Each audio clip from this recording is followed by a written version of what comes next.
Hello, good morning. I want to go ahead and start by saying thank you to all of you for being here. I've been following along. It looks like this is an amazing conference so far. I want to say a big thank you to everybody who reached out to me, helped get me here. I'm thrilled to be here, and especially to Bree for being a really great chair. And I want to start by addressing a question you may all be thinking right now, and that is, what is this excited, enthusiastic American millennial doing in front of us this morning? And that's a good question, so that's a good place to start. And, there we go. My name is Colleen Dilenschneider. My job kind of has two sides, one that is my day job and one that kind of is slowly becoming more of my day job. The first is that I'm the Chief Market Engagement Officer for a company called Impacts Research and Development. We are a predictive technology and market research firm, and my job with Impacts is museum solvency. So essentially, it sounds boring, but it's essentially figuring out how to keep museums alive and solvent so that they can continue into the future and educate and inspire as many people as possible. That's my day job. And at Impacts, we collect a ton of data. So in my millennial form, when I first started working with Impacts, I said to the founder, hey, we have all of this great data about museums that we're collecting, but we're not doing anything with it. Can I be a typical millennial and make it public? And he said yes, which is great, because that's how my website started. The website is called Know Your Own Bone. Know Your Own Bone, I publish every Wednesday, every very, very early Thursday morning for you guys, so keep your eyes peeled tonight or early tomorrow morning. I post data-informed analysis that comes from big data about things that are happening in the visitor serving industry. And so basically, overall, my job is to be curious in both of the jobs that I have. Know Your Own Bone has taken over my life in a lot of really exciting ways. It has over 80,000 readers every month, and which is only impressive insofar as that means there are that many people listening to me be a nerd every single week. But that's what I do, and essentially my job is to dig into this data and get excited about it, which is easy for me to do, and ask some big, hard questions about how we can do what we do even better than how we already do it. So we're going to be talking about data. So I'd like to start by telling you a little bit about where the data that we're going to be looking at comes from. The data comes from three places. The first is that it comes from my work at Impact. Well, all three comes from my work at Impacts Research. And the first is that we have ongoing monitoring of 224 visitor serving organizations, so museums of all kinds, zoos, aquariums, places that are location-based and have a mission to educate and inspire audiences. And we are currently watching how people perceive them in the United States, 224. The second is that a lot of it comes from Impact's client data. And we work with a lot of organizations, of course, in the United States, but also throughout Europe and South America. The final place that the data comes from, and where most of the data that I share on Know Your Own Bone comes from, is from a huge survey called the National Awareness, Attitudes, and Usage Study. And that is a survey that has over 108,000 individuals, and it is constantly in market. So what that means is right now, as we speak, we have folks that are calling up people that are on the internet that are gathering questions that help inform where a lot of this data comes from. It's believed to be the largest survey of visitor-serving organizations in the United States, and it was originally made possible in partnership between Impacts and the David and Lucille Packard Foundation in California. It was most recently updated courtesy of Stanford University and Google. So there are a lot of organizations and a lot of entities that are very interested in the kind of data that comes from the NAAU, National Awareness, Attitudes, and Usage Study, affectionately. So that is where the data that I'm going to be talking about today is coming from, just to kind of onboard things. And what you're probably thinking, and it's fair, is, wow, Colleen, that sounds like a lot of data about the United States of America. And you probably hear a lot about the United States of America. We have some things going on, and you're probably a little sick of it. So what I want to say is that the data that I chose to bring today isn't data that's specifically about cultural organizations in the United States. I chose data that's about people and people's behaviors, perceptions, and what they expect from cultural organizations. So again, and a lot of the data that I have here is, it's pretty exciting. Well, I'm a nerd, but it's pretty exciting data. It's a lot of feel-good data. So just keep that in mind if you're thinking at any time, well, there's things going on in the United States. Yes, that's true. But this data is about people and how people behave and how people make visitation decisions. What I want to talk about today is connectivity.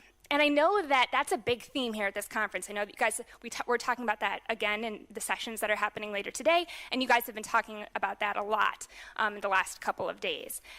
And I want to propose, Bill Gates said, we all know, Bill Gates said famously in 1996 that content is king. And a lot has changed in the last 20 years, and content is extremely important. We can't have connectivity without content in many situations. But I would like to propose a new framework for thinking, and that's that connectivity is actually king. Connectivity is about our audiences, so it's necessarily relevant, whereas content can be irrelevant if it isn't about our audiences, if it doesn't seek to have some sort of connection. Connectivity is about building a bridge, and content can be what we use to build that bridge, but if connectivity isn't there, then content can be useless. But specifically, I want to talk about one kind of connectivity, and that connectivity is social connectivity. Social connectivity plays a role in nearly everything that we do and everything that we want to accomplish. And so I have laid this out by talking about this in 4 different ways. We're going to talk about how social connectivity is how we drive visitation decisions. It's how we increase visitor satisfaction. And don't worry, I've got data. We're going to talk about how it's the best thing about going to a museum or gallery. And it's also how we make a difference. My goal here, we all know, right? In our hearts, in our minds, we know connectivity is important. What I seek to share with you today is just how important connectivity is in what we do and what we want to be able to do with our visitors. So let's start here. Social connectivity is how people make visitation decisions. All right, so if we're going to talk about social connectivity being how people make visitation decisions, then we need to know what influences the visitation decision in the first place. And that's a good question. And thankfully, we've got data, so we know. What we're looking at right here is what influences the decision-making process. And I'm going to start with the US composite. The takeaway here is, as you guys can see, reputation is a top 5 motivator for visitation. Reputation plays a huge role in getting people in the door. For the US composite market, this includes people who are likely visitors to museums, people who are not likely visitors to museums. Reputation is, again, a top 5 motivator. In fact, it's number 5.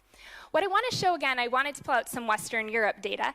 In Western Europe, reputation is number 1. And there's a little bit of a difference there. In Western Europe, there tends to be a little bit less mandatory working time and a little more leisure time that they may have than some other countries.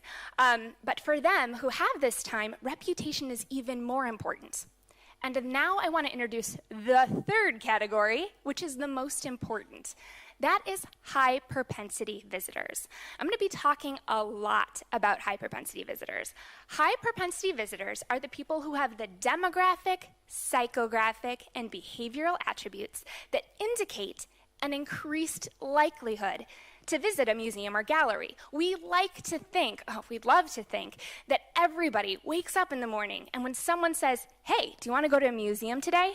That other person says, oh, you bet I do. But the truth is that not everybody thinks that. The people who do think that, they're called high propensity visitors. They have this demographic, psychographic, and behavioral profile. So in the United States, we have this cut, and that's United States high propensity visitors. And for them, reputation is the second decision-making utility. And it's second only to schedule. And schedule is quite obvious. Schedule is being open and having programs during the dates and times that people actually want to and can attend, right? We talked about schedule a little bit when we were discussing the US composite market. Again, it's number one for them as well. So reputation is incredibly important.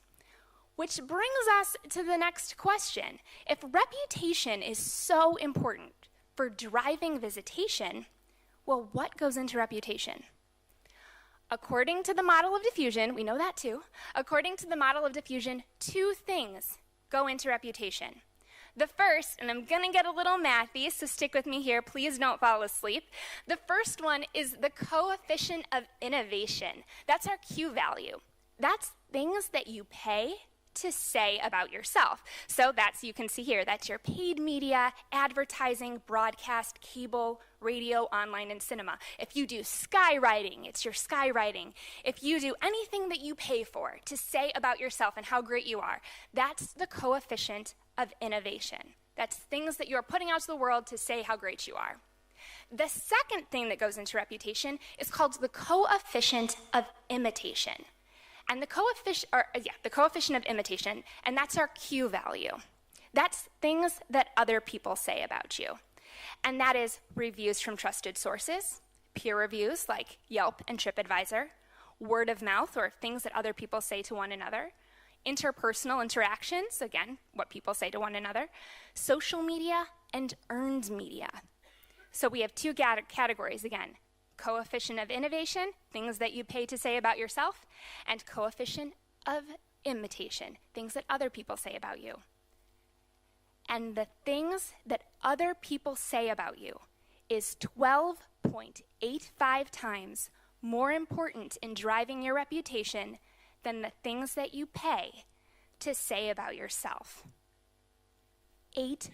12.85 times more important. And that makes perfect sense, right? I like to think about this as a little bit of a silly bad metaphor, which is great because I love bad metaphors, so you're in for a treat. The bad metaphor here is I love to think about this a little bit like online dating. Ready? Now you know it's a bad metaphor. It's a little bit like online dating. So imagine that you are on an online dating site and you see this person and they have a great profile. They like long walks on the beach, they love dogs, they will sit and watch Netflix with you, they look completely sane, they look like a really good person. But then you do a Google search and you find out from the trusted source of the police blotter that they've gotten themselves into a little bit of trouble. Data would suggest that what this trusted review says about this person is going to weigh on your mind 12.85 times more than their profile that they created about themselves. And again, that's a very specific example, but I like it because it's nerdy and a terrible metaphor, but I think it also helps to prove the point a little bit. And we've had these two ways of communicating forever. We've had things that people say about themselves and things that other people say about things. And that's how we've always made decisions, or that's how we've always kind of made decisions about people's reputations or things' reputations or entities' reputations. However, we now live in this super connected world where we can do the coefficient of imitation, the Q value, even better and more effectively than ever before. And essentially, that's a really cool thing or really interesting thing that has changed about how we operate in the world. We can have word-of-mouth endorsements take place a lot more easily than we've been able to do it in the past. So now you're thinking, all right, or you may be thinking, it sounds like endorsements are pretty important, and they are. They're absolutely important. And it sounds like social media is important. But are the people who are even likely to go to museums using the internet? And the answer, as you can already see before I set this up, is a resounding yes. And in fact, I've often heard people say, all right, let's do traditional everything for Generation X and baby boomers and traditionalists, and just these millennials who can't put down their phones, they're the only ones that are on the internet. But data would suggest that we are all, in fact, on the internet. What we're looking at here is how super connected each generation is. Super connected means that you have access to the web at home, at work, and on a mobile device. Raise your hand if you are super connected to the web. Congratulations! You guys profile as having one of the indicators of liking to go to museums. That's incredible. Who'd have thunk? What we see here is that all three generations have an index value over 100 in terms of being super connected, which means that they are all super connected. Index value, just real quick, is a way of assigning proportionality and relativity around a mean. So essentially, anything under 100 is less significant than something that's over 100. So what we're seeing here is, yeah, it's true. Millennials are incredibly super connected. But all three of these generations, actually we have it for traditionalists too, are super connected to the web. So when we talk about social media or word of mouth or digital endorsements, we're not just talking about people under 35. We're not just talking about my people. We're talking about everyone in the world that we live in today. All right. So we know that people are connected to the web, but what I want to point out is, while we're on the topic of the web, is sources of information for people who profile as high propensity visitors. Again, this data is cut for likely visitors to museums. And let me quickly outline what these categories mean, because some of them are a little bit different or maybe not as obvious. The first is social media, and you can see very clearly that social media is a clear and a very important source of information for high propensity visitors.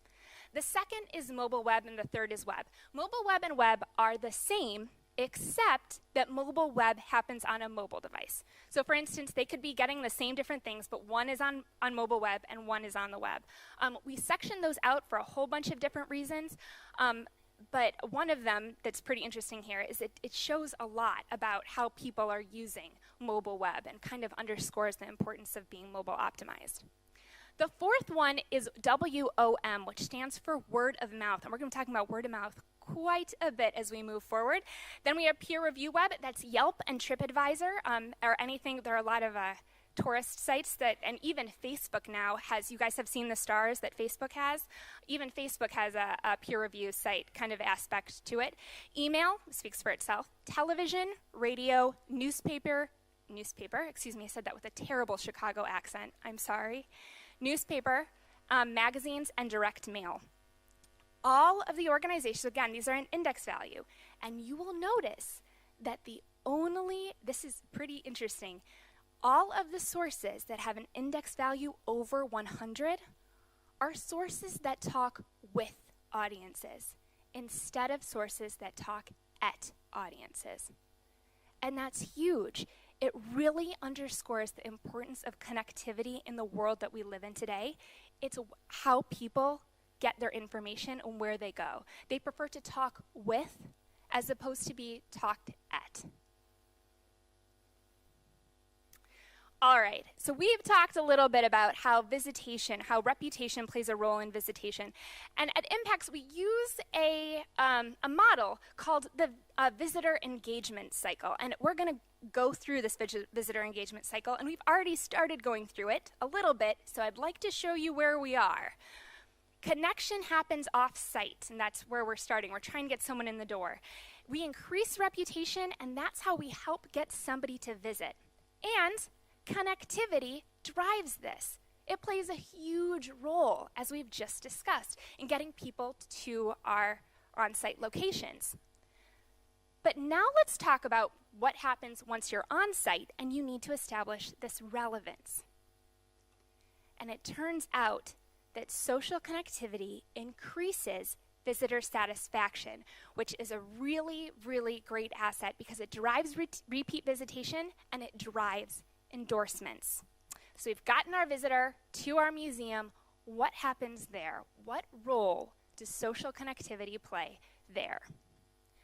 First, I want to stop and I want to talk a little bit about satisfaction. I'm talking about satisfaction because satisfaction is one of the most important KPIs, or key performance indicators, that a museum can measure. We have found this is not surprising at all, but we have found correlations between high satisfaction rates and intent to revisit, as we'll discuss in a moment, and as you can see, with likelihood of giving positive word-of-mouth endorsements, and with a whole bunch of really great other things that we want to accomplish. It increases support. You're more likely to have more members when you're an organization with higher levels of satisfaction. It is a really great, really important thing to measure. And what you're looking at right here is the top.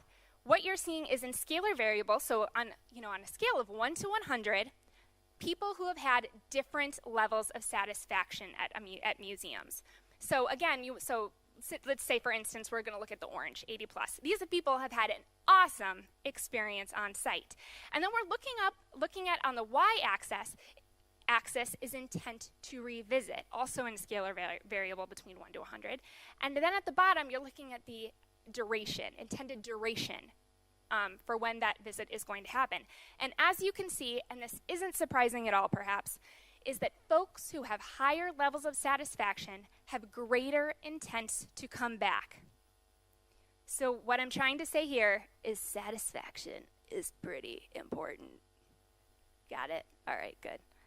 All right, and with that aside, let's jump back to what we were just talking about social media and digital engagement. And don't worry, we're about to go on site, as you guys know. So we're going to jump off of social in a second. But really quickly, what we know is that 52.3% of visitors, over half of visitors to museums, use social media related to the museum on site. What we're looking at is on-site usage of information source related to the visitation experience. So this isn't necessarily people hanging out on Open Table and looking up when they're going to make their reservation while they're in the museum. We're talking about people who are actually doing something related to the museum, looking up some sort of content, using social to share something about their own experiences, or looking at a museum social media while they're on site. Over half of people are using social media on site. So when we think about it only as something that happens off-site, we may be doing ourselves a disservice. But let's look at really quickly, does having this kind of connection on site make any difference? And it turns out it does. The orange bar here, this is satisfaction by on-site usage of information source. The orange bar is people who report the average levels of satisfaction for people who did report using that kind of source on site. And the gray bar is for people, the average satisfaction for people who did not report using that information source on site. And I'm going to make this a little bit easier for you guys because you're thinking, what does that mean? Well, this is what it means. Here is the percent increase attributed to using each of these sources of communication on site. And this is a pretty big deal because these ones that have to do these last on the end have pretty huge increases in visitor satisfaction with an identifying experiential entity simply being that they used that communication channel on site. We know that folks who use social media have 6% higher satisfaction rates. And now the next question you're asking, I'm making up that you guys are asking all of these very good questions. You guys are so smart. One of the questions that I know you're all asking is, well, does social media make the experience better? Or do people who are having a good experience feel more inclined to use social media? Excellent question, you guys. And the answer is, it's probably both, but it maybe doesn't matter. Because what we know is that either way, it creates a desired positive outcome or enables a positive outcome. Mobile web also increases on-site usage, and one of the reasons for that is one of the reasons why social media works so well too. It comes back to the very important trend that you guys are actually talking about a lot in this conference, and that's the trend of personalization. Creating personalized experiences and letting people in our super connected world that we live in today have an element of control in learning more about what they want to learn and making the experience their own. But what's the most important increase here is word of mouth or interpersonal use on site. So these are people who were just walking around and maybe asked a guard for more information, or maybe a volunteer was stationed somewhere and they asked them, hey, do you need help with anything? That's an example of how interpersonal use would take place on site. And we have found that one specific type of face-to-face interaction is the single most reliable way to increase visitor satisfaction. And that kind of interaction is something called a personal facilitated experience. And real quick, because we're talking about personalization and because we're talking about connectivity, I have included, for your enjoyment, a very nerdy photo of me at my first full-time job at a science center having a PFE. And it's a rather embarrassing little photo, but it holds a very important place in my heart. So I thought that I might share that all with you in the spirit of personalization and connectivity. And back to PFEs, now that we've gotten that embarrassing little tidbit out of the way. A PFE is a one-to-one or a one-to-few interaction between a staff member or a volunteer or any representative of the museum and an individual, a couple, and a small family. This is not a tour. This is not a show. Those things certainly have value. And those things certainly play a role in the visitation experience, and it's an important role. But what I'm talking about here, to be a PFE, a personal facilitated experience, is a very personalized interaction between a representative and a visitor. And these kinds of interactions are incredibly powerful. They summon the power of social connectivity to increase satisfaction. But not just satisfaction. They increase admission value. What you're looking at here is overall, so this is what you're looking at here is a composite of 41 organizations, people who have visited 41 organizations, and the only difference here, or visiting the organizations, the same organizations at the same times. And the only difference that we've pulled out here is that the blue have not had a PFE, and the orange have had a PFE. And PFEs increase admission value. That is, people who have these face-to-face personal experiences feel like they're getting a better bang for their buck by paying to come to visit you when they talk to someone on site. And what is a PFE? That's a good, you guys, again, you're so good. That's a good question. What is a PFE? A PFE is something like a cart experience, someone on the floor. It could be as simple as wayfinding, having somebody at a place where people get lost and saying, hey, you know, what are you looking for? Or giving someone a recommendation. It could be a volunteer, a very excited, energetic volunteer who's camped out somewhere and is so eager to share their knowledge. All of these things count as PFEs. There isn't, it's however the visitor, it's however the audience member perceived the unique interaction. So we did not qualify, we did not say, did you have a cart experience about the solar system? It's nothing like that. It's just, did you have a personal face-to-face communication with somebody on site who was a representative? So again, it could be as simple as a guard telling someone about their favorite work of art. It also increases employee courtesy. That's not surprising at all, right? Because if it's an employee that's coming up, it should increase employee courtesy. But it also increases entertainment experience. And it also increases educational experience.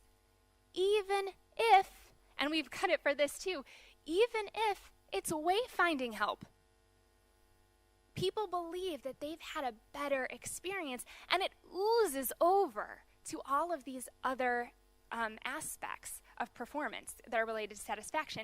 In fact, PFEs are so reliable at increasing visitor satisfaction that we can do what we call flood the zone and increase visitor satisfaction throughout the entire day. This is particularly helpful. What you can see here again is the blue with the same entities, the same times, The blue folks did not have a PFE, the orange folks did.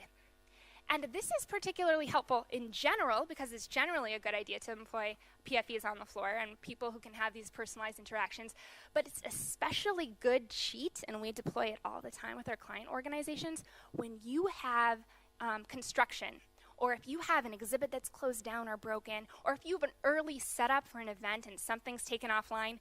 PFEs are an incredibly great way to keep and to help people a little bit miss a little bit less, having those kind of things closed down and keep visitor satisfaction up during these difficult times. So it's a really, I'll take that, run with it, make it happen.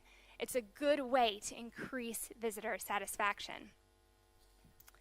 In fact, an important part of being satisfying is not being dissatisfying, right?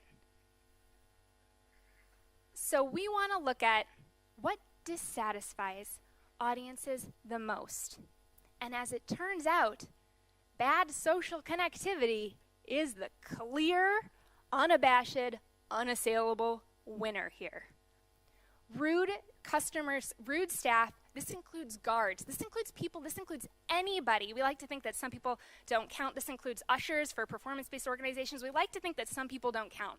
But really, everybody in an entity that represents the organization counts. Sometimes we've even found that people in parking structures that people believe are associated with the museum count as having a positive or negative interaction or can contribute negatively to the visitor experience. Customer service is huge. In fact, customer service issues are way, way, way more important, twice as important, as having exhibits or whole exhibits closed down or shut off. That's huge.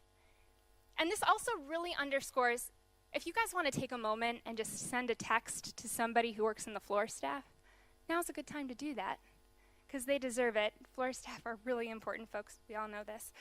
But it doesn't just happen to museums and exhibit-based organizations. It happens to performance-based organizations too. And I just wanted to show this because I think it makes sense. Rude people are the worst, right? They really are. They're the worst.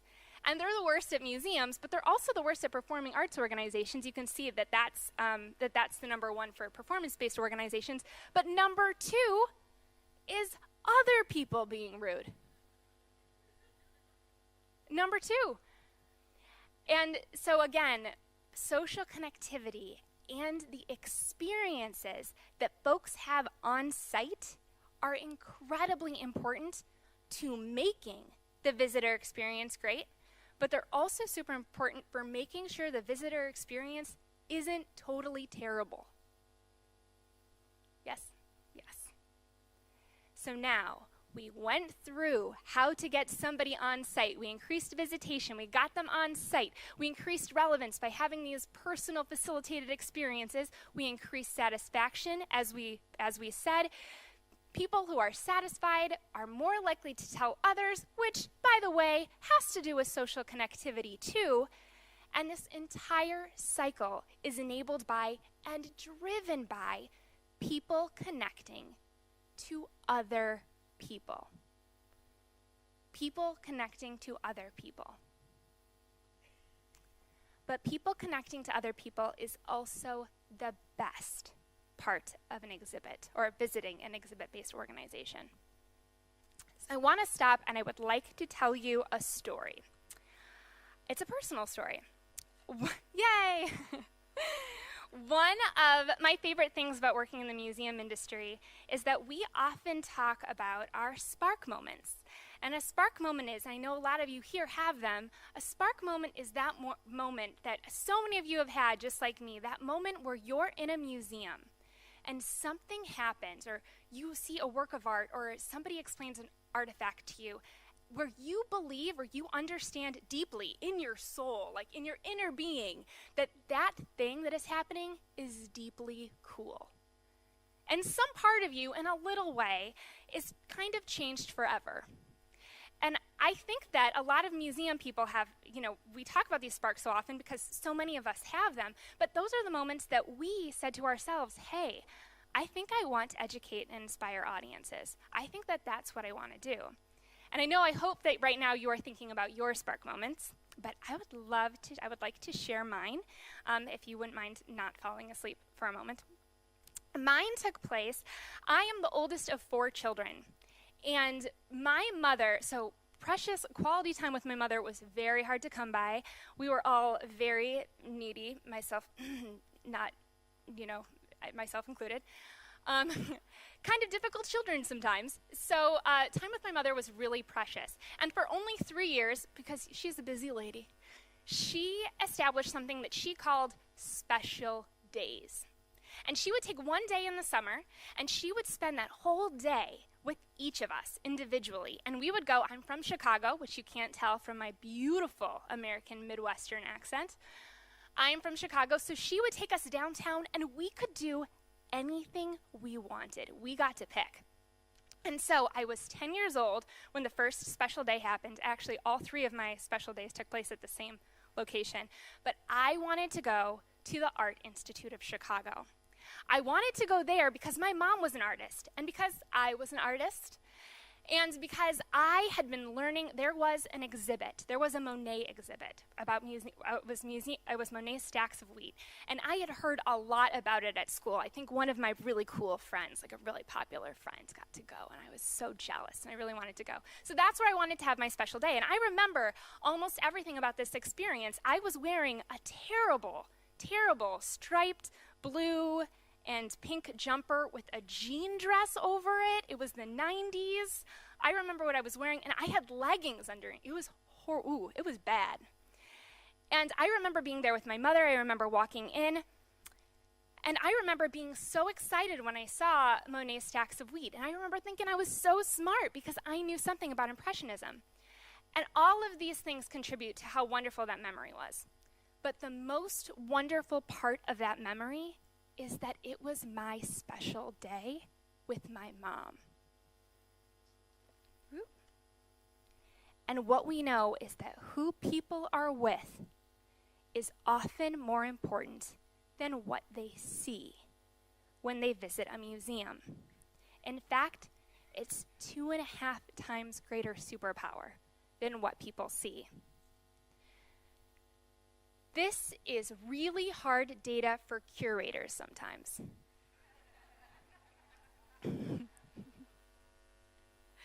But for people who aren't curators, they tend not to be very surprised, right? Especially people who work in education, public programs. This makes sense to a lot of them. But here's the data. Who people are with is often more important than what people see. And if you look at the three things that have index values over 100, the third one is interacting with staff, volunteers, or performers. 2 of the 3 top best things about visiting museum are about social connectivity. And the only 3 things over 100. And it's a good thing that, P.S., this is not at all to say that what people see isn't important. It certainly is very, very important. However, we often forget that what we are, one of our greatest superpowers, is that we are facilitators of shared experiences. We help bring people together, and we help bring them together around something, some artifact that connects them to the rest of the world. And that's a very powerful thing. Now, some folks say, or some people say, well, this is silly. If they just want to be together, why don't they go to the beach instead? Why don't they go to the park? They can go there. We want people who are coming to see the Monet or the saucer, the ancient saucer, whatever it is. We want people to come and to be here for the educational value, and if they're going to be here to be connected, they should just go somewhere else. Well, data would suggest that people who come and that report the best thing about being there, being with their friends and family, are often our very best visitors. What we're looking at right now is all of the folks who reported so they're in categories. So everybody who said their best thing was time with family and friends is in that bracket that said the 75 bracket. Everybody who said that their best thing was performance or the exhibit, that's that 70 bracket. Everybody is categorized by the best thing that they said. And what we're looking at right now is overall satisfaction. So these are the average satisfaction levels of the people who came, categorized by the best thing that they say is about an exhibit. And you can see that people who say that the best time is spending time with family or friends have by far greater levels of satisfaction. That's huge, and that's why I've put it out there in orange. I also wanted to highlight staff, volunteers, and performers because, again, that is important because it's another level of connectivity. And you can see that that's the second greatest. But this time with family and friends really isn't, these people have more satisfying experiences. They also have significantly higher value for cost perceptions. That means that, again, they believe that they're getting a better bang for their buck by coming to visit you, when their best thing about the visit was that they were with their family or their friends. And incredibly, this is probably the most important, it really increases their intent to revisit. This is a huge bump. This is a huge difference. So these people who, connecting people, it's not about a certain kind of person, or we don't want that happening on site. It helps. It helps us achieve what we're trying to achieve. It helps us create connections that help us do the things that we want to happen to be more likely to happen in the future. And I think this is funny. I did not call this out a little bit earlier. I'm going to go back to a slide. Okay, so ready? I see some of you taking pictures, so I don't want to be that person that's like, ching, like, sorry you didn't get that. But I think my favorite here is this day off of work or school. So these things are created by something called a lexical analysis. We did not give people a survey that said, what's the best thing? Time with your friends or family. What happened is we asked an open-ended question, and people said what they said, and then we use categories. We use computers to put them into each category. So that's a lexical analysis. So these are the things that people have said, not the options that we gave people. And I think my favorite, just because I want to point it out, is these day off of work or school people. What's your favorite thing about going to the museum? It's that I don't have to work. I just like those. I like those people, so I had to go back and call them out because they're funny to me. Finally, social connectivity is how we make a difference. It's how we impact the world. All right, guys, it's happening. I would not be able to call myself a good data person if I didn't have a text slide wherein I pretend to completely forget that you guys all exist and just show a slide with a whole bunch of text. So I'm going to show a slide with a whole bunch of text. But yay, yeah, seriously, thank you to whomever shared my enthusiasm about that. But don't worry, just listen to the sound of my voice. We're going to get through this together. All right, and before that, let me go to my notes too, because it's a text slide, I want to make sure I get it all right to you without reading it to you, because that would be terrible. Yay! There it is. It's so good. It's so good. Thank you. Thanks. Officially a data person. Thanks.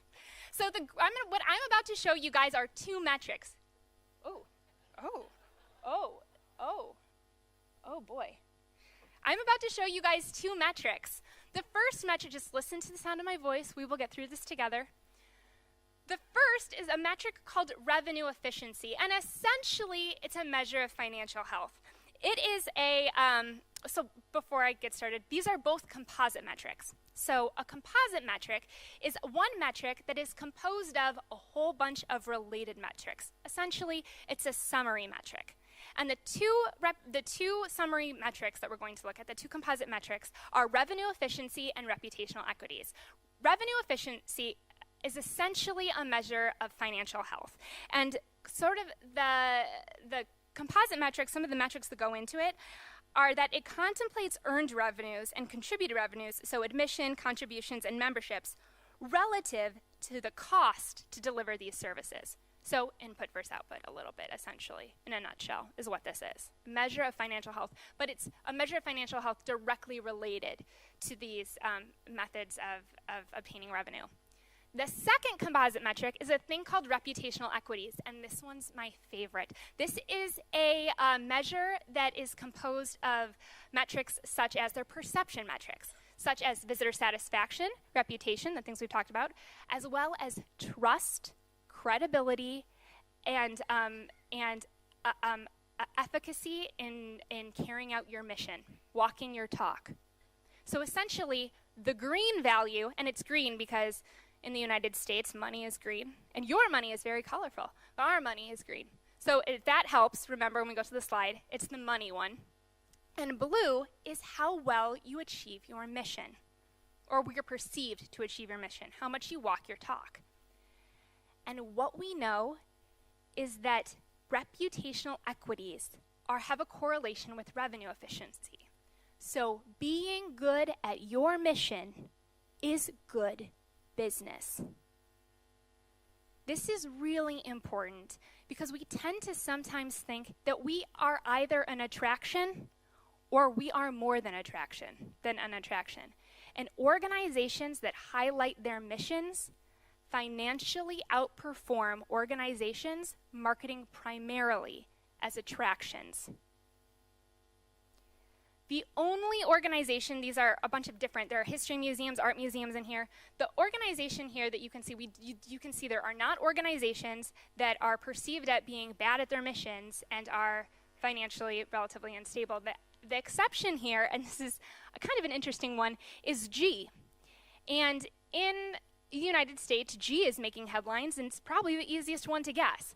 But that's an organization that is right now has high reputational equities for carrying out their mission, but is right now experiencing, not so great financial times due to some decisions that they've made. But again, there is this incredible correlation between being good at your mission and good business. And so what does this data have to do with connectivity?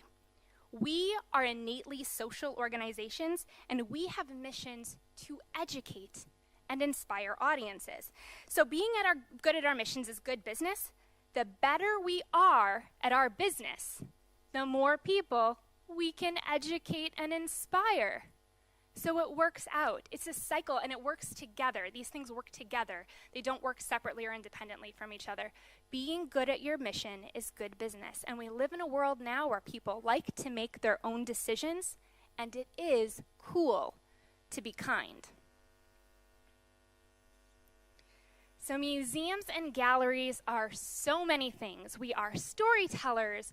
We are about art. We are about artifacts. We are about innovation. We are about a lot of great things. But at the end of the day, what we are about most is that we are about people. We are meaning makers, and we are facilitators of shared experiences. We come together, we connect people to one another and to the world around them, and that's how we make our organizations, but also the world, a better place. And, dun-dun-dun, on that note, I would like to say a special thanks to a lot of the organizations that help contribute to the data that I shared today. Here's a smattering of them. These are some of the entities that helped either fund or allowed me to kind of share some stuff that they dig into some things and provided some catalyst for some data that we dug into a little bit deeper. But these organizations all deserve a big round of thanks publicly, so I'm thanking them publicly. Yes, thank you to all of these organizations for sending me to Australia to talk to all of you wonderful people. And speaking of connection, I'm a millennial. I'm super connected. We all are super connected to the web, and I am as well. So these are the ways to reach me. That email address, that's my personal email address. That email address is not on Know Your Own Bone. If you send me an email address to cdilenschneider@impactsresearch.com, it is so long, but if you send me an email to that address, I will get it. You'll get an away message that says that I'm in Brisbane. Yay. but I will get it, and I will be delighted to write back to you. I'm on Twitter. I'm cdilly. I'm on Facebook. I have a public Facebook page and a private Facebook page. Here's my public one. I write a website called Know Your Own Bone. It is, again, the data is published every Wednesday here in Australia. It's published very, very early, every Thursday morning.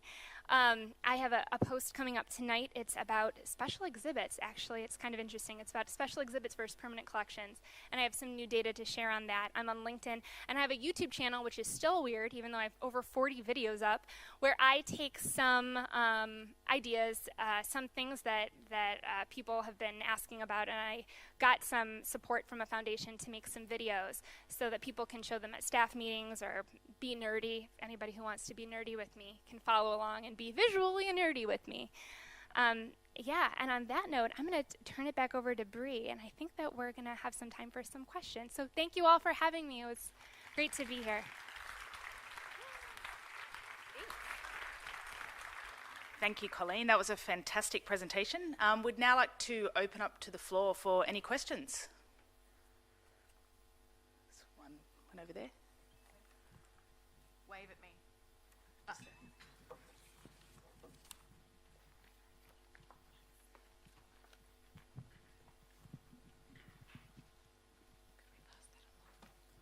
Oh, thank you. Sorry about that.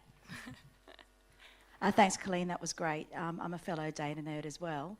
And I think my colleagues in the room might finally know why I follow your blog and circulate it around. Thank you. Thank you so much. Thanks. I appreciate that. Just one question. Yeah. Have you done any separating between institutions that charge a ticket for entry and those that are free? And are there any meaningful differences between the two? Oh, the answer is so much yes. We do a lot of, in fact, thank you for that question. It's a good question. We do a lot, that's another keynote. We do a whole bunch of work with, one of the big things that we do with our client organizations is help figure out their optimal price point.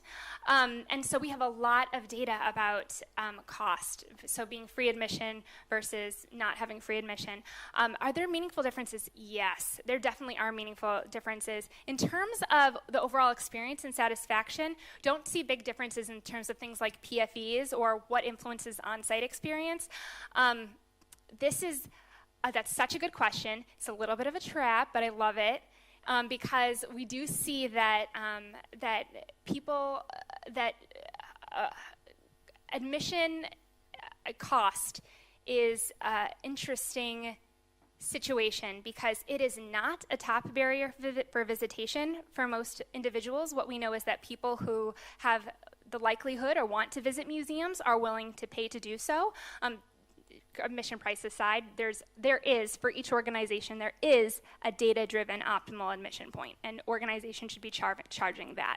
But in terms of free versus having an admission point, we see that for a lot of organizations, we often over-attribute cost as a barrier to visitation, which isn't to say that for all organizations it is or it isn't a barrier, but bigger barriers to visitation are things like, again, schedule, being open during the days and times that people want to go. A huge one is content disinterest. We know that the top reason that people who report interest in wanting to visit a museum but don't actually attend is because they prefer an alternative leisure destination or alternative leisure activity, including sitting on the couch and watching Netflix.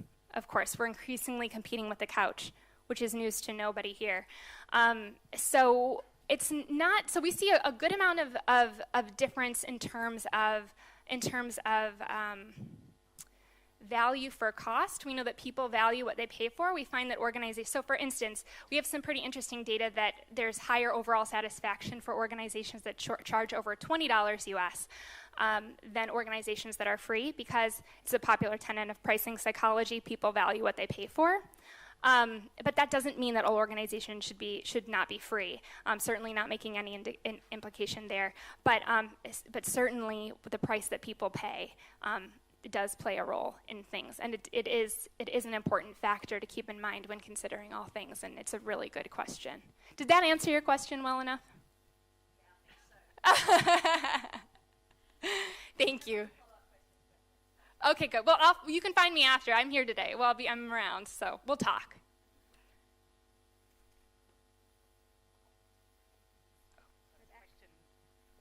back corner there.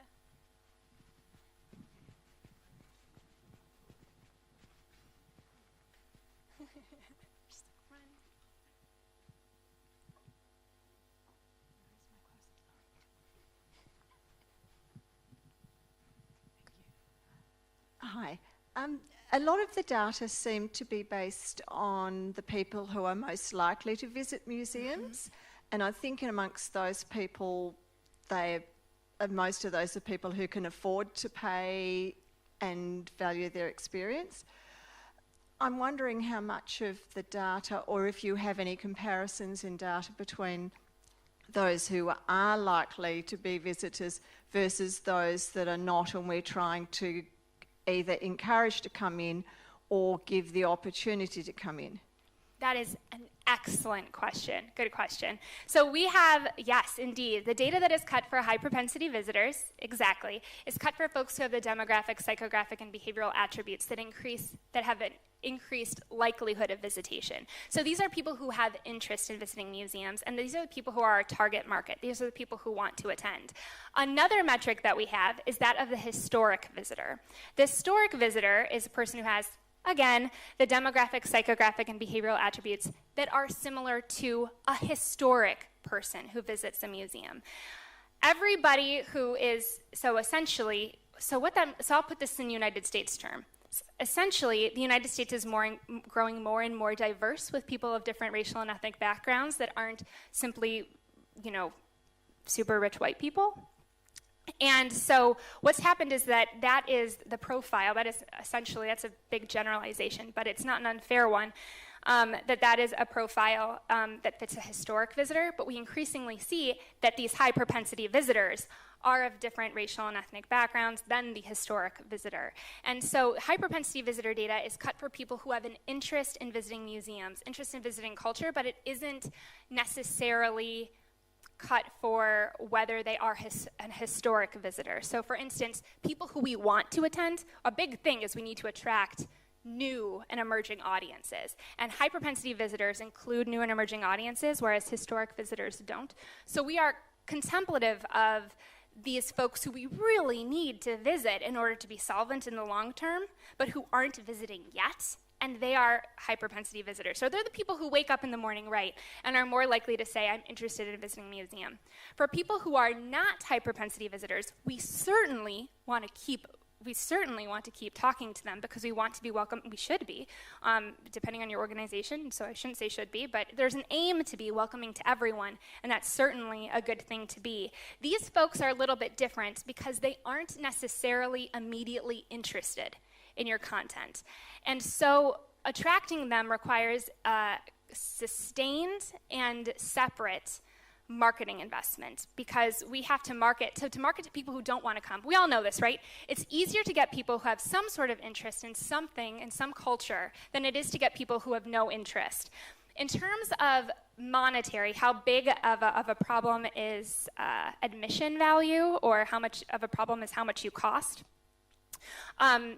We know that these high propensity visitors are people who have interest in coming, and it isn't necessarily that they are wealthy people, it's how they choose to spend their money. So we know a lot of things about high propensity visitors. They're more likely to travel for leisure purposes. They are more likely to have a dog, which is kind of an interesting thing. So we know a bit about these, but again, it's not necessarily that they have a lot of money, it's how they choose to spend it. What we like to tell organizations is that there are 3 separate ways of attracting visitors and becoming a kind of stable. This is really overarching what I'm about to say. 3 separate ways of engaging audiences when it comes to access. The first is people who want to come. Those are your high propensity visitors, and the people who are going to come, those are your high propensity visitors. They pay your market-driven, data-informed, optimal admission price. The second is affordable access audiences. Those are people who want to come or maybe don't want to come, but they can't afford it. And the key to reaching them is to have targeted, affordable access programs that specifically are targeted to those individuals. So the people who do want to come but don't have the financial means to do so have a way that they know that's targeted to them and not marketed generally just to everybody, but so that they know that there's a way that these audiences can get in. And the third is that the people who are super excited about you, the people who have the most affinity, they become members or they become supporters. And those are the people that kind of play a role in helping to make sure that you're contributing in the long term. So that's a really long answer to a very good, very complex question, and that's to be, of course, as you implied, to be contemplative of how everybody is accessing your organization and how they are able to do so. And for those folks who can't, making sure that there are targeted affordable access programs so that they can. And however, high-propensity visitors does also include folks who could potentially afford to pay for it and may choose to. But not everybody. One thing that we run into, one thing that we run into is that people seem to think, organizations in general, the millennial audience is such a big audience, so we need to do a better job of engaging millennials, but millennials are also the generation that is visitor-serving organizations at the highest rates. We tend to think of anybody, in the United States, we tend to run into issues where anybody who thinks that anybody who's not coming, the reason they're not coming is because it's not free. And if we build it, they will come. But that's not everybody who's had a free program knows that that's not necessarily the case, or your free program would be completely overrun. Knows that that's necessarily the case, but to your point, to the kind of the way that you phrased your question, to make sure that there's a way that people can get in the door who want to come but can't afford to do so is a really important critical strategy, especially if your organization has a mission to do so. Did that answer your question? That was so much. Thanks. Sorry about that. Do you have any more questions? Oh, yeah. Some questions up here. I've got this one next. Nice.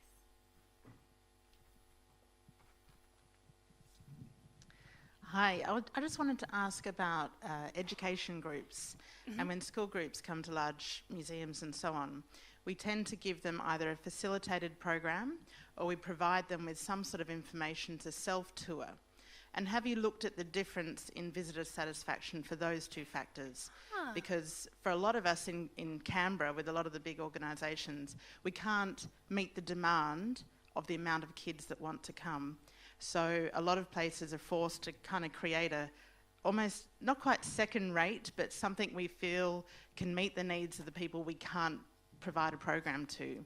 So have you ever looked at whether or not they're happy with what they experience? That is such a good question, and off the top of my head, I have not cut the data for that, but that's a really good idea, and let me see if I can look into what we have in the NAU and see if we have anything cut for that, because that's a great question, but off the top of my head, I don't know the answer, but I think the answer to that's a pretty important one. So thank you for drawing that question to my attention. Let me look into that, and I'll see what I can find, and I'll post it on Know Your Own Bone. Thank you for that idea. That is a really good question. There's another question just down here.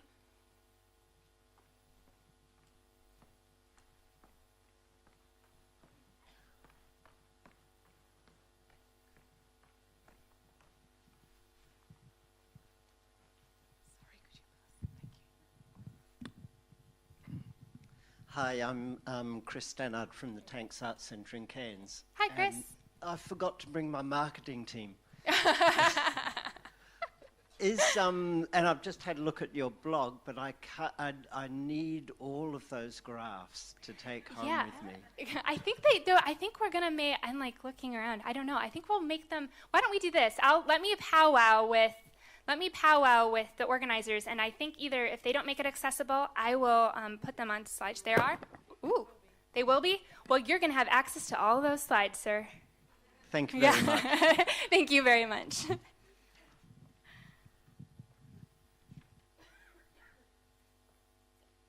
we have any more questions?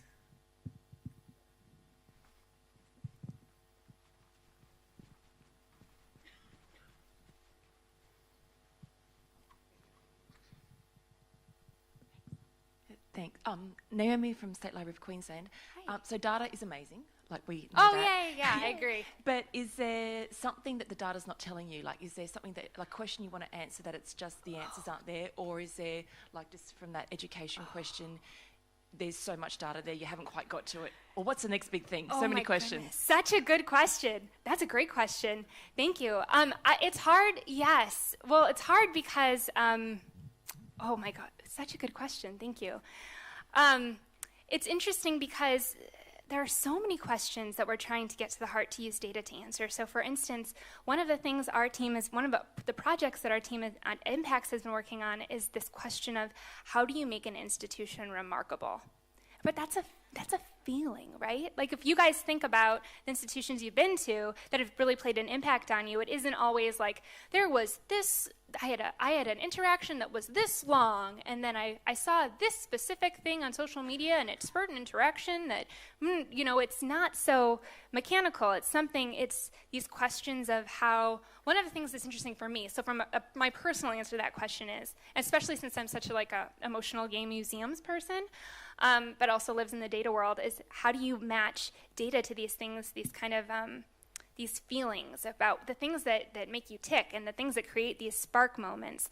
And that's something that I'm always really excited about. That makes me excited about the data that we saw about, being good at your mission is good business. And when we see things like with over what, I kind of have those moments where I see, okay, something external is meeting something internal here. And for me, that's really exciting. And so for me, I'd love to be able, to say here's what makes, it's putting math to these things that are so, in a way, it's your heart. It's your heart and your head.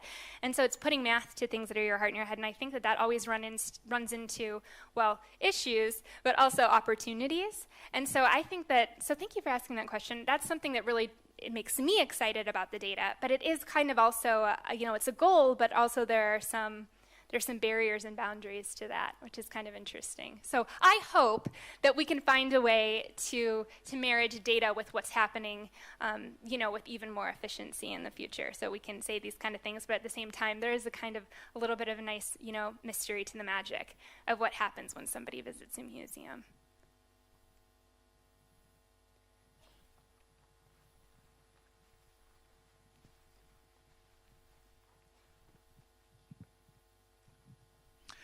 Hi, Colleen. I'm a great fan of your blog. Janet Carding from the Tasmanian Museum and Art Gallery. As we all rush off to go and work on our different coefficients and improving our reputation and all those things, I wanted to ask you a question about timing and about indicators. Yep. So having seen these things that are a moment in time, how do you what are the sort of timescales in terms of how you might track things or look to see whether you're improving, and what are the kind of key things that you would be encouraging organizations to look at and track? Oh, that's a great question. So in terms of things like, we actually do measure then, so for a lot of the organizations we work with, we actually, as you can see, do measure personal fit, who had a PFE, so for instance, I'll use PFE as an example. Who had a PFE and who didn't have a PFE, and what was your visitor satisfaction? And then what kind of PFE did you have? Did you have a wayfinding experience? Was someone out on the cart, on the floor? And that's a way of taking audience research and using it to, of course, enhance the visitor experience. In terms of certain KPIs that are really, or key performance indicators that are really important, we find that some of the most important ones that we get, the ones that we get a lot of, what's really great about key performance indicators is that when you measure big things, they can serve as kind of measuring points. And if something is happening, you can dig in from there and kind of see what's happening. We measure satisfaction and reputation. Those are, of course I mentioned those are two really important things to measure based on market research. Within organizations, one thing I will say, you said, I love that you said this. We're talking about timelines and timelines of measurement. We tend to measure things annually, which is interesting because the market doesn't. So if you think about it, a lot of organizations are incentivized to bring in somebody. So for instance, somebody who comes on December 16th, we think is completely different than somebody who comes on January 16th, but to the market, because it's a different year. But to the market, or whenever your year ends, but to the market, that doesn't matter. That matters to us, but it doesn't matter to the market. We know that on average, the visitation cycle to a museum is 21 months. Yours may be more, it may be less. But you brought up this really important idea of timelines, and we tend to measure things annually, but the market isn't even, people aren't even visiting us. The visitation cycle isn't annual. So as a sector, we sometimes run into issues with spotting trends in the first place, as you were implying, because our cycles don't necessarily match when people are actually visiting. And then at the same time, we tend to go to the next year and then just turn the page on that year.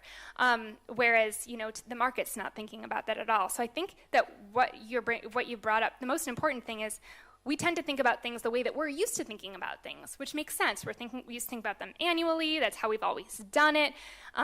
But I'm excited by the fact that we may be moving to become more outside-in organizations, looking at what the market is thinking and doing, and then making our strategic decisions based on what the market is doing, as opposed to inside-out organizations, saying we operate, annually, and really that doesn't mean much. Our timelines are also pretty silly when it comes to things like fundraising. I don't know how many of your organizations are actively fundraising, but in the United States especially, there's this huge emphasis on annual fundraising, but in order to secure a major donor, it can take years.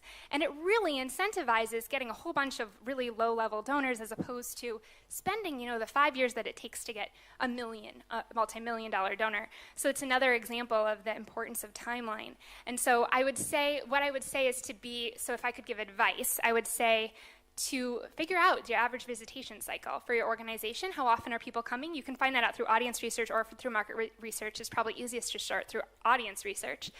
You came, when are you coming back?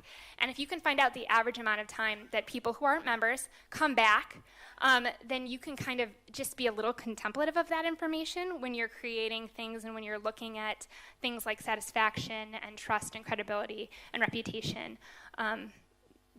As you are going about your strategic decisions. Yeah. Question down here.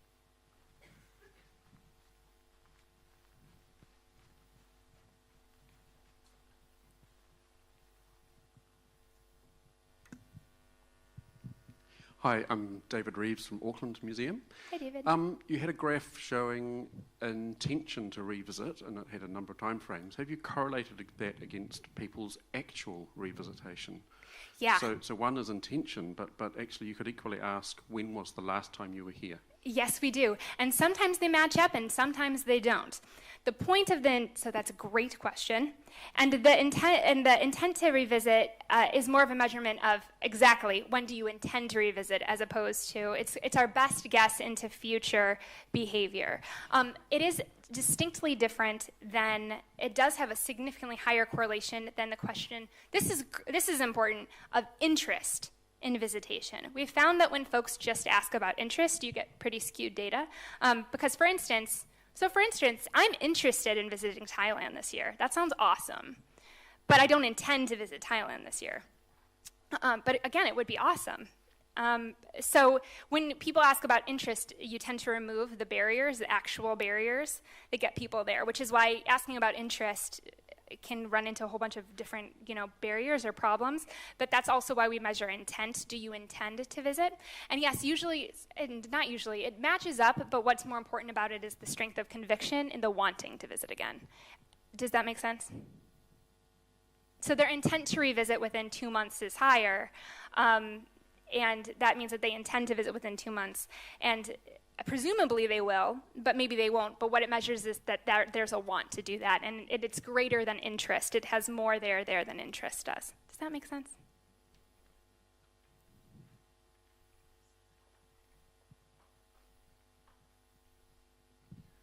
Colleen, Tim Hart from Museums Victoria. Have you done work on visitation forecasting by using these metrics to anticipate what's going to happen? Oh yeah, that's a big section of what we do is predictive technology and structural equation modeling. So yes, actually, this data, this kind of exact data is what goes in. You're nodding, so you're a data guy. You have experience. I can see it on your face. Yeah, this is exactly the kind of data that goes into determining an optimal price model. So for instance, he's like, yes, I am a data guy.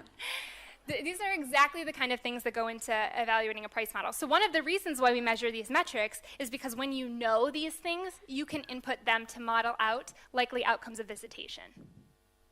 So yeah, a lot of these things that feed into greater computer models that can predict likely behaviors and predict likely attendance for organizations. So that's why it's so valuable to us, and that's why we're measuring it. Even though it's fun to measure it, that's the ends. These are the means. Yeah. Hi, Colleen. Jessica Simmons from the National Trust of Australia, Victoria. Hi. Hi. I have a theory about allowing students, for example, in educational experience, to step out of their own place into the shoes of another person, and that it's sort of intangible experience. And I'm wondering if that sort of experience fits in with your PFE idea, or is it a separate thing whereby they have a doing experience? And have you done work in the doing experience? So is it a separate program? It's an on-site program that people can participate in, or is it an experience that anybody who walks in the door can do? It can be a bit of both. I don't have, so the PFE data is much more simple than that. It's just who had a, face-to-face communication. But we do see the three things that we hit on. Oh, this is probably good to say. The three things that we hit on that are really, really driving the market right now in terms of trends are three things. The first is personalization. It sounds like what you're doing does that. The second is social connectivity. Sounds like what you're doing does that. And the third is social mission. It walks your talk. It's in line with what your organization does. So we do know that these PFEs are really powerful. So there's reason to believe that so I don't know enough about your initiative, but there's reason to believe that things that combine the superpower of those three trends that are so important in the market right now are things that are a good idea to look into and to pursue. Does that help? Thanks. Yeah.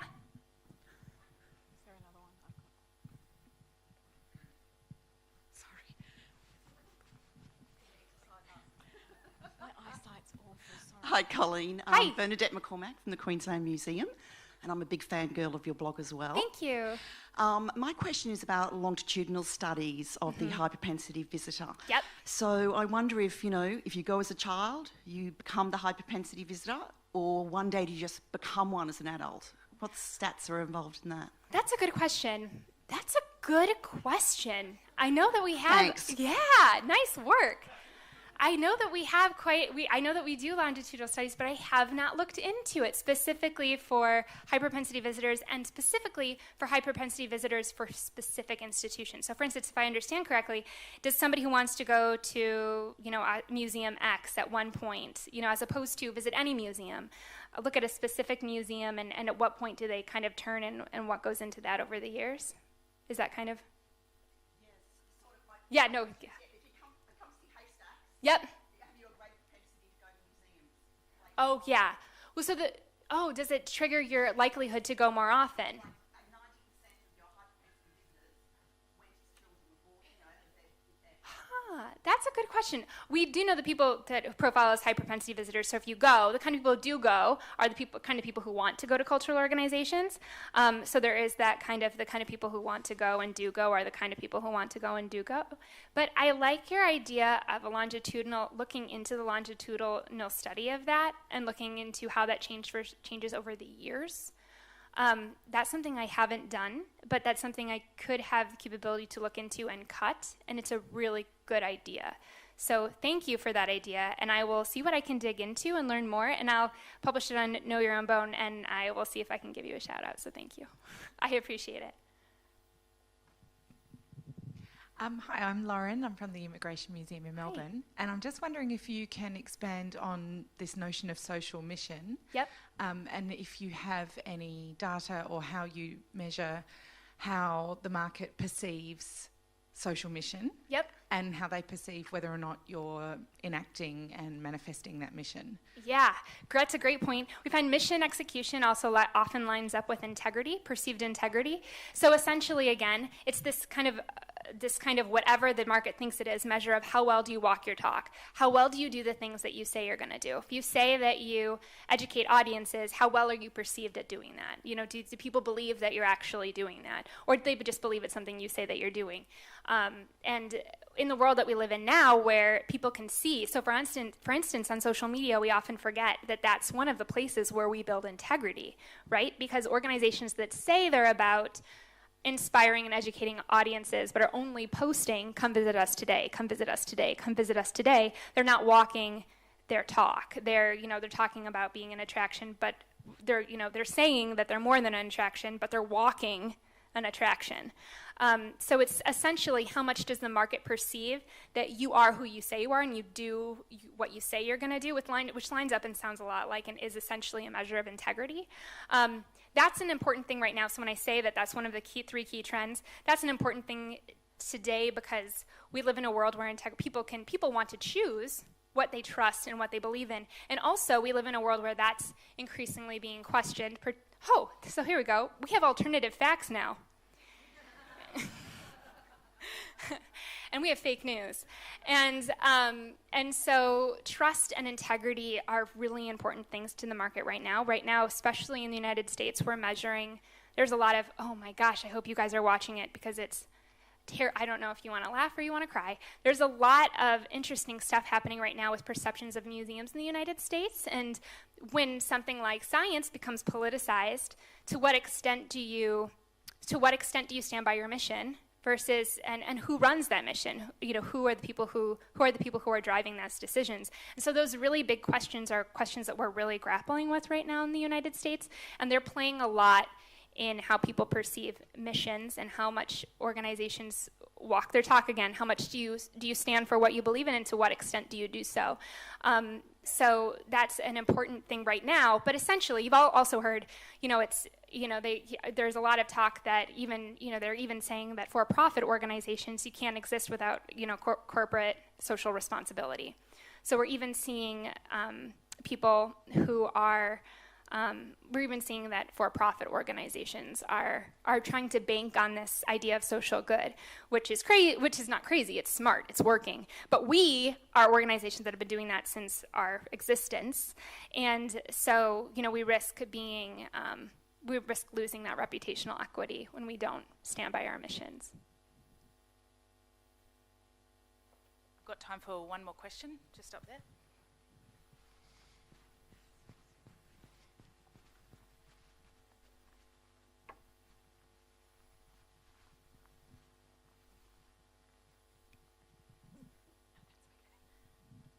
Hi, sorry, I'm taking liberty of having a second question. I love it. Following on from what Bernadette said in regards to early visitation to museums, this is another longitudinal study, but can visiting a museum increase your social economic status later in life? And by that, if you can prove that, we can get funding. So... I'm on it. Thank you. I'll look into that. Yeah, that's awesome. Thank you so much. I will see what I'm on it, guys. I'm going to see what I can do. I hear you. And I'll see what I can do.